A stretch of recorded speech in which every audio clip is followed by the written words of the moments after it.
कोल्हापूरकरांची सोन्या चांदीची हौस काही संपत नाही। जावयासाठी एकानं तब्बल 1.5 किलो चांदीची कोल्हापुरी चप्पल बनवली।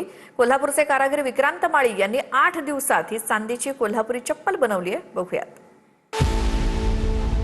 कोल्हापूरकरांच्या हौसेला मोल नाही असं म्हणतात ते खरंय। कोल्हापुरातील एका सासऱ्याने आपल्या परदेशातील जावयासाठी चक्क 1.5 किलो चांदीची कोल्हापुरी चप्पल बनवली।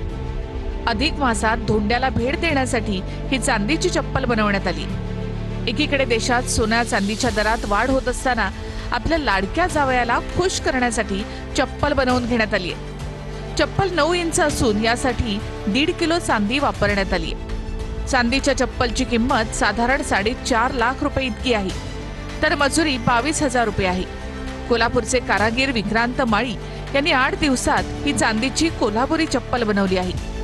अशाच आणखी काही हौशी सासऱ्यांनी आपल्या जावयांसाठी चांदीचे दागिने आणि वस्तू विक्रांत यांच्याकडून बनवून घेतल्यात।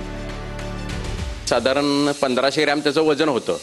सांगलीच्या एका व्यापाऱ्याने आपल्याला ती ऑर्डर दिली होती आणि त्यानुसार आपण ती बनवली होती। बनवण्यासाठी साधारण 6 ते 7 दिवस आपल्याला लागले ते। आणि त्यांचं म्हणणं होतं की कोणतरी एक व्यापारी आहे जो आपल्या जावयाला परदेशात ती गिफ्ट करणार आहे, यासाठी ती माझ्याकडून बनवून घेतली होती। कोल्हापुरी चप्पल विकत आणलं, त्याचे फार्मा काढून घेतले, ते कशा पद्धतीने बनवतात हे बघितलं आणि त्यानंतर ते जसं बनवतात त्या पद्धतीने मी चांदीचे पाट तयार केले आणि ते एकमेकाला जोडून हे चप्पल मी यशस्वी केलं।